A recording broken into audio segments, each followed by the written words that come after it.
Bienvenidos a Asuntos Públicos.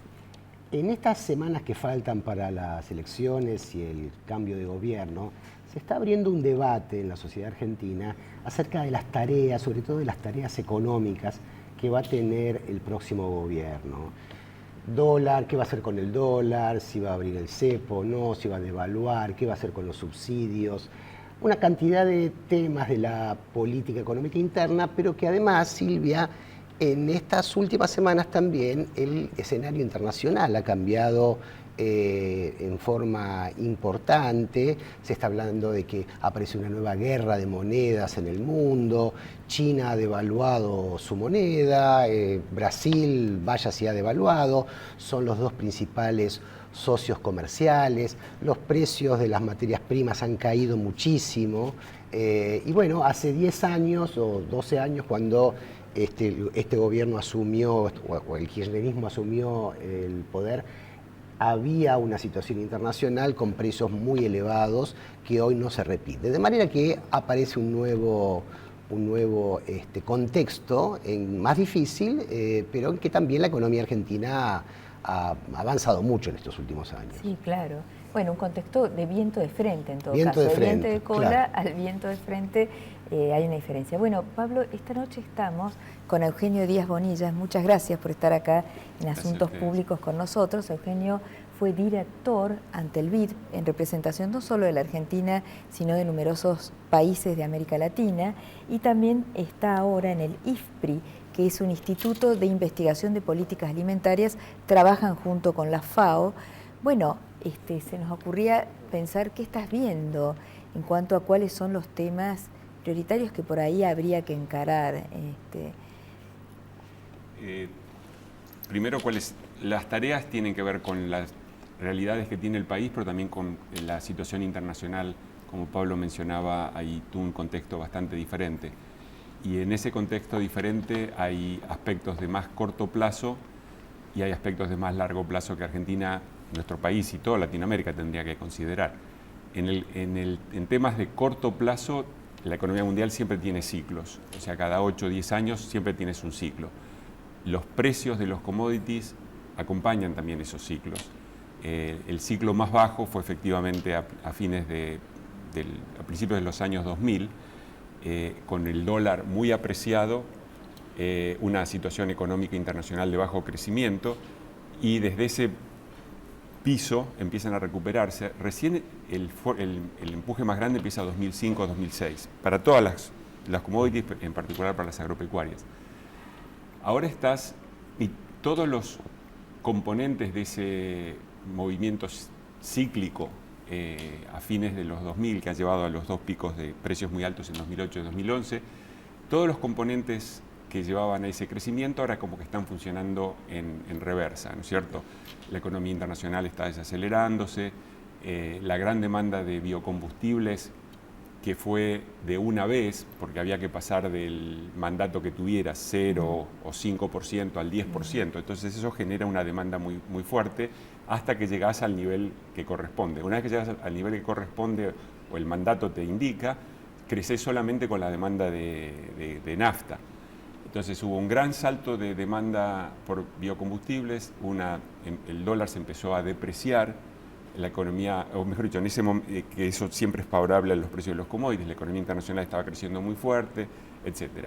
Ese ciclo termina 2008-2009, viene la gran recesión, y después tenés un rebote muy fuerte, pero no porque hayas vuelto al patrón de crecimiento anterior, sino por el gran empuje macroeconómico de políticas monetarias y fiscales muy expansivas en todo el mundo. Ahora, eso es lo que ahora está empezando a llegar a sus límites. Entonces, ahora tenés la convergencia, ya no, la economía internacional después de todo ese empuje está no creciendo tan fuerte. La demanda de biocombustibles está estancada, o inclusive está la discusión si no habría que, en varios países como en Estados Unidos, en Europa, que habría que bajar el porcentaje de mezcla. El dólar se está apreciando, los stocks se han reconstruido, no hubo shocks climáticos tan fuertes como los que hubo 4 o 5 años atrás. Ahora viene un niño muy fuerte, vamos a ver qué pasa. Entonces, todos esos elementos hacen que los precios de los commodities agropecuarios, pero en general también de los otros commodities, en parte por la situación en China, estén cayendo. O sea que Argentina tiene que posicionarse para un ciclo en los próximos 2 años menos favorable. Después hay otra discusión que si quieren podemos entrar, que es cuál es la tendencia a nivel mundial para los próximos. Eso vamos a entrar, por supuesto, claro que sí. Porque además lo que se produjo es la revolución del shale, ¿verdad? Sí. Que en muy poco tiempo los precios del petróleo cayeron a la mitad y eso es lo que está impactando, bueno, los biocombustibles que antes eran un gran negocio, bueno, muchas cosas, ¿no? Energías no convencionales en los que antes atraían mucha inversión, ahora con un petróleo a $40, ¿no? Se vuelve a considerar de nuevo. El precio del petróleo tal vez sea uno de los precios más importantes de la economía mundial, ¿no? Determina el costo del transporte, en fin, los costos de una cantidad enorme de cosas. Absolutamente. Y es interesante, en el 2010 yo había escrito un paper que se llamaba, citando a un famoso entrenador de béisbol de Estados Unidos, famoso en Estados Unidos, que siempre tenía frases medio raras, y él tenía una frase que decía, esto es déjà vu all over again, ¿no? Que en realidad es una redundancia, ¿no? Es déjà vu, no all over again. Entonces, y ahí discutía lo que había pasado en los 80, 70 y 80. Tuviste también una situación macroeconómica de gran crecimiento, depreciación del dólar, cambios, shocks climáticos muy fuertes, y tenés un gran crecimiento de la economía mundial. Cambia toda la macro a principios de los 80, y entre otras cosas hay un cambio tecnológico muy importante en petróleo, que fue la apertura del Mar del Norte. O sea, no había las plataformas, explotaciones de explotación tan profunda. Entonces, tuviste un cambio tecnológico muy fuerte, al mismo tiempo tuviste un cambio tecnológico en el sector agropecuario, que era toda la revolución verde que estaba ya funcionando, pero se empezó a expandir mucho más. Conclusión, en mitad de los 80, o sea, después de tener 2 picos de saltos de los commodities en general, el 74 y después de nuevo en el 78, 79, tuviste en los 85 un derrumbe de todos los commodities, incluyendo el petróleo. En parte porque la economía mundial estaba desacelerándose, en parte también por cambio tecnológico. El punto que yo estaba haciendo en el 2010 es, ojo que tenemos la historia nunca se repite igual, ¿no? Y como algunos dicen, primero es tragedia y después es farsa. No digo que sea el caso ahora, pero hay muchos elementos que los podés comparar con lo que pasó en los 70, 80, con lo que está pasando ahora. Y uno de ellos es el cambio tecnológico en el sector de energía, que es uno de los elementos que están incidiendo en la caída. O sea que hay que ponerse a pensar en términos históricos, porque a veces mucho del análisis es de muy corto plazo, y por eso mencionaba que es siempre importante entender el ciclo, pero en el contexto de la tendencia. Ahora, y en ese contexto, ¿cómo hace un país porque parece haber vuelto, a pesar de que la historia no se repite, la clásica restricción externa de la Argentina, porque es un país que necesita dólares para poder producir industrialmente? ¿Cómo hace si su superávit comercial va a ser cada vez más débil? No, el superávit comercial ahora está débil por la situación del retraso del tipo de cambio, ¿no es cierto? Y hay toda una discusión parece que en Argentina devaluar es devaluar el peso en relación al dólar. El peso se viene devaluando en relación a muchas cosas, ¿no es cierto? Antes con un peso yo compraba, no sé, un tomate, ahora con un peso compro un tercio de tomate, un cuarto de tomate, o menos, digo, estoy inventando números. O sea, el peso se ha devaluado respecto del tomate, el peso se ha devaluado respecto de la carne, pero no se ha devaluado tanto comparativamente respecto al dólar. Entonces el dólar relativamente es más barato. Entonces hay mucha demanda de dólares. Al haber mucha demanda de dólares porque aparece muy barato, empiezan todas las restricciones para poder manejar la disponibilidad de dólares que tengas. Pero claramente estás, al no tener un tipo de cambio más de equilibrio, estás limitando el potencial de generación de dólares vía las exportaciones que tiene el país, que sigue siendo muy, muy importante. Esto es otro déjà vu para la Argentina, digamos. Sí, ya lo hemos visto en los 90. Los gobiernos de distintos signos parecen enamorarse de los tipos de cambio sobrevaluados, digamos, ¿no? Como del peso fuerte. ¿Por qué? ¿Cómo se explica esto? Yo diría que hay un argumento que es equivocado desde el punto de vista analítico, pero que tiene mucha fuerza, que es, si yo devalúo, el salario real se cae. Pero a mí lo que me importa como gobernante, si yo pienso en términos keynesianos, no es el salario real en dólares, me interesa la masa salarial. ¿Qué significa la masa salarial? Claro. Es el salario multiplicado por el empleo. Claro. Si yo tengo un tipo de cambio que me está mejorando el salario real en dólares, pero me está haciendo caer el empleo, la masa salarial se va contrayendo. Y eso se ve claramente en todas las economías regionales, que cada vez tenés menos empleo. Al contrario, digamos, si uno tomara una perspectiva no ortodoxa, sino heterodoxa, tipo Dani Rodrigo, varios de los economistas coreanos, etcétera, siempre te han dicho que tenés que tener un tipo de cambio competitivo. ¿Por qué? Porque eso genera más crecimiento, más empleo. Y al tener más crecimiento y más empleo tienes menos pobreza, o sea, se balancea toda la macro mucho más y no podés focalizarte solamente en un elemento de toda la ecuación, que es supuestamente el salario real en dólares. Claro. Entonces, creo que hay esa confusión. Si alguien fuera keynesiano realmente que cree en la demanda agregada, uno tendría que estar preocupado por la combinación de salario multiplicado por empleo. Porque eso fue lo que ocurrió con la devaluación del 2002, ¿no? El empleo se amplió, bueno, una overshooting, fue una devaluación más que la necesaria, pero eso podría llamarse lo que los economistas llaman una devaluación exitosa, ¿no? Tanto que duró como 10 años, ¿no? Los efectos, casi hasta hace 2010, hasta 2010, ¿no? Duró.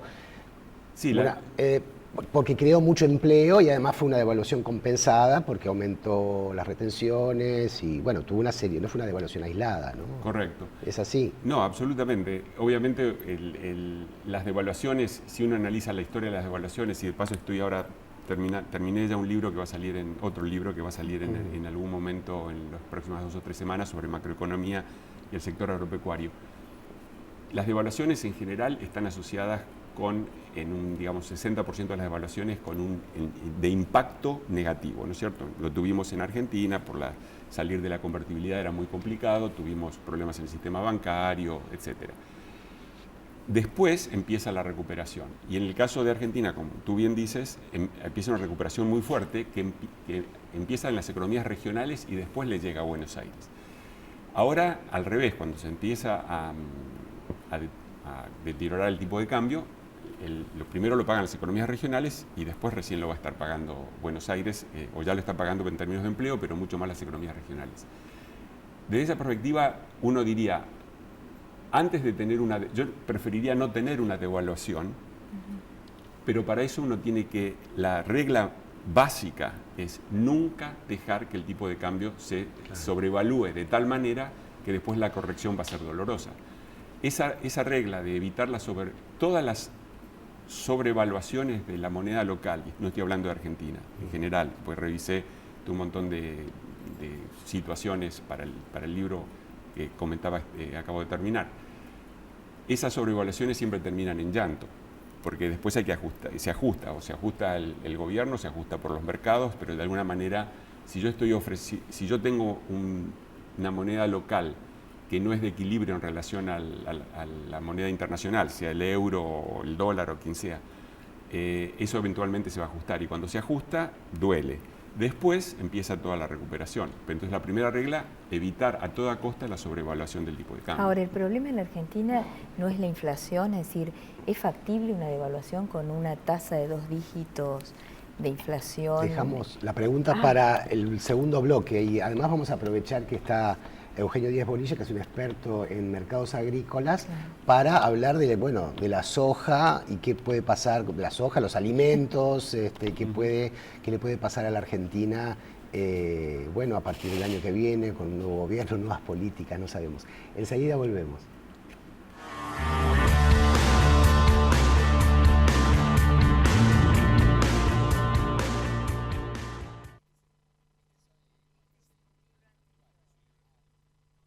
Auspicia este programa LAN, el encanto de volar.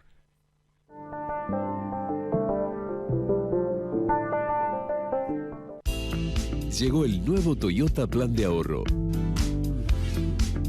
El Toyota que querés, con la tranquilidad que buscas.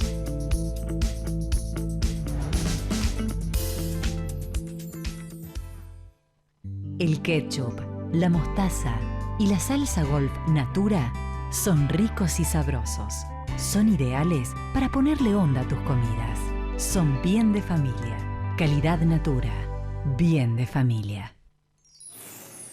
Un seguro de vida te permite disfrutar de la tranquilidad que solo se consigue al saberse protegido. Porque cuidará a quienes más querés cuando vos no estés para hacerlo. Encontrá tu seguro en cualquiera de las compañías integrantes de Avira. www.avira.org.ar. Asociación de Aseguradores de Vida y Retiro de la República Argentina. 20 años generando conciencia aseguradora.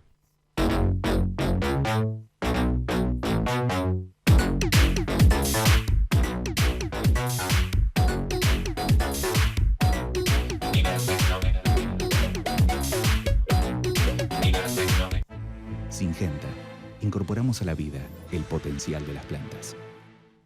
Mi corazón con el Kini late más. Dale, prendete. Vos también hacete fanático al ritmo del Kini 6 y vení a festejar todas las semanas. Cuidar el medio ambiente y contribuir a resolver los problemas de las comunidades en las que operamos son los pilares de nuestra política de responsabilidad social empresaria. Cresud, nuestro valor es la tierra. Crecer es brindar oportunidades. Crecer es motivar el desarrollo de la gente. Crecer es promover la cultura y el deporte. Queremos seguir creciendo junto a vos. Banco Ciudad. Te quiere ver crecer. 0822 20400. bancociudad.com.ar.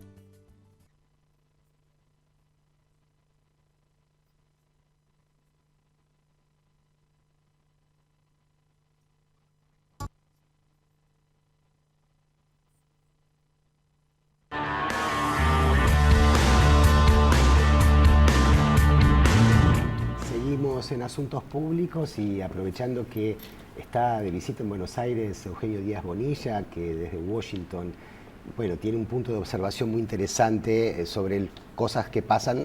Tenés una lejanía interesante para salir de los microclimas, ¿no? Por eso queremos preguntarte, bueno, muchas cosas, ¿no? Sobre todo en esta nueva situación internacional, con las nuevas condiciones que hay en China. Se suele decir que bueno, las sociedades cuando aumentan su capacidad económica, sus ingresos, mejoran su dieta. Eso ha beneficiado mucho a la Argentina, que vende proteínas, ¿no? Y la pregunta es, ¿nos salvamos un poco por ser más productores de alimentos que de metales, por ejemplo, o de commodities industriales, o nos va a ir igual que el resto? ¿Hay alguna diferenciación aquí en qué tipo de commodities producís? Los commodities obviamente tienen usos diferentes, pero de todas maneras, si uno mira, tienes un ciclo macroeconómico global de la economía mundial que te lleva que hace que se muevan juntos. Hay una correlación o sea, por ahí la gente que está en el sector agropecuario mira los precios agropecuarios, la gente que está en metales o los de energía miran los de energía, etc. Pero si vos mirás, están bastante correlacionados los índices de todas las tres commodities, metales, energía y alimentos y materias primas agroindustriales. Entonces hay una base común. Igual, en el último ciclo, los metales y el petróleo arrancaron con más fuerza que los agropecuarios, que recién vinieron al final de ese ciclo. O sea, los dos productos habían empezado a subir prácticamente al principio de los 2000. Los agropecuarios empiezan a partir del 2005, 2006 y ahí sí pegan un salto muy fuerte.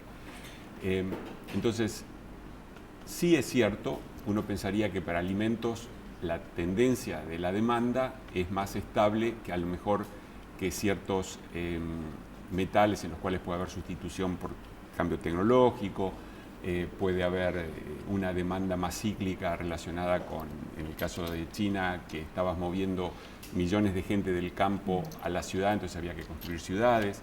Después hubo una demanda muy fuerte también en China por el impacto, por la expansión monetaria y fiscal a los efectos de combatir la recesión del año 2008-2009. Y todo eso tiene un límite, y ahora podemos discutirlo, con lo cual los commodities, los metales, han estado cayéndose más fuerte. El petróleo, que tiene también su propia dinámica, no solamente global macro, sino que hay claramente situación muy particular, aparte del cambio tecnológico del shale gas.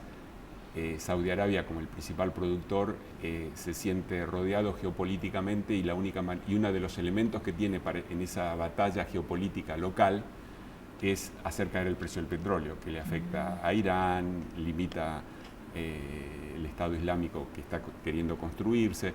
Entonces, ahí hay una dinámica que es un poco diferente, pero igual sí creo que va a haber, se ve que ha habido un impacto más fuerte en metales y en petróleo que no en el caso de los productos agropecuarios. Igual creo, y eso lo he escrito también en un par de artículos que se publicaron acá y en unas presentaciones que hice, hay un exceso de optimismo respecto de la demanda de alimentos hacia adelante.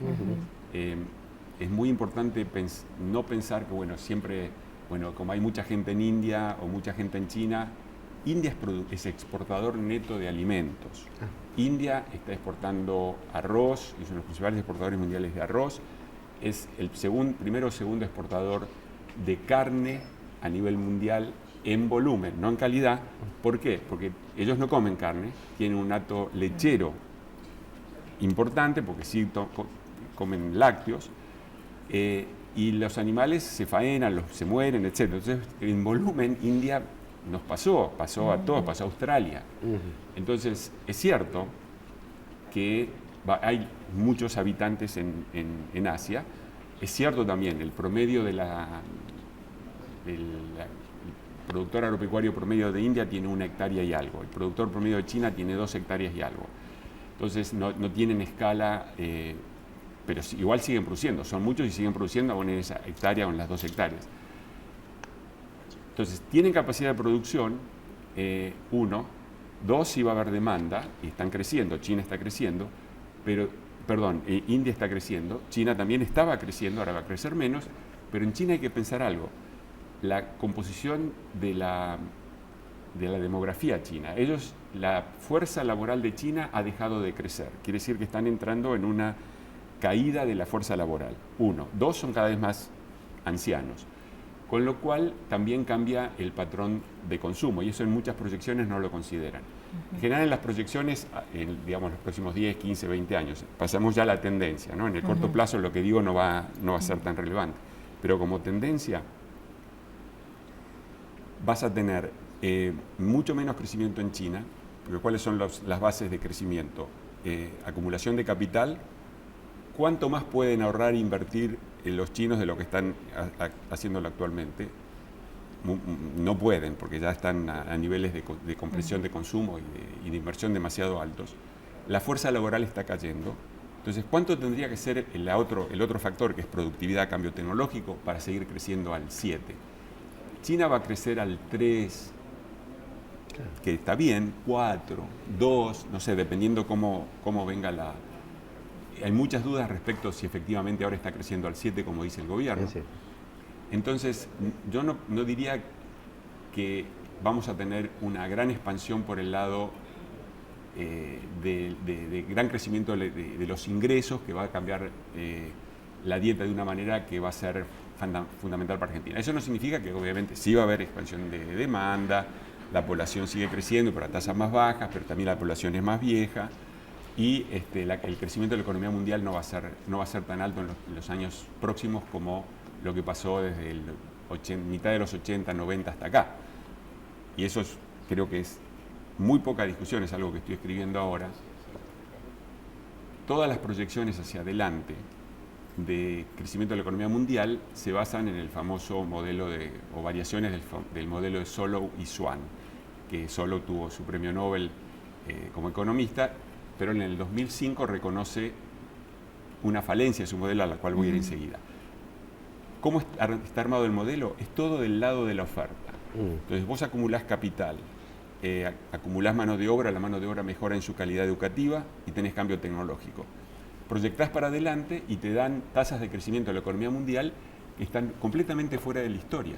Y después la Agencia Internacional de Energía hace las proyecciones para el petróleo como que la demanda fuera a crecer tanto como estas proyecciones dicen. La gente que trabaja en cambio climático hace las proyecciones de emisión como que la economía mundial fuera a crecer lo que están diciendo. las proyecciones de mediano y largo plazo de demanda de alimentos también toman esa base de crecimiento, y esa base de crecimiento es irreal. Claro. Fue la base del crecimiento de la economía mundial de los últimos años fue otra cosa que no está en el modelo de Solow, Swan, y hay otra restricción a la cual me voy a referir, que es lo que decía Solow, que es el tema de la demanda agregada. No puedo tener solamente la oferta, tengo que considerar también la demanda agregada y considerar que en los últimos 20, 25 años hubo un gran cambio estructural en la economía mundial, que fue la entrada de China y otros países, que implicaron una cuadruplicación de la mano de obra efectiva a nivel mundial. O sea, un gran desplazamiento de la oferta laboral que generó una caída de los precios de los productos industriales y dio toda la dinámica que le permitió a China crecer. Fascinante, nos quedamos sin tiempo porque podríamos seguir media hora más para ver sobre todo el lado de la demanda, pero te comprometemos, bueno, vení más seguido, tenés que venir más seguido. Nosotros no podemos ir a Washington todavía con el programa. Muchas gracias, Eugenio Díaz Bonilla, por estar esta noche, y a ustedes, esto fue Asuntos Públicos.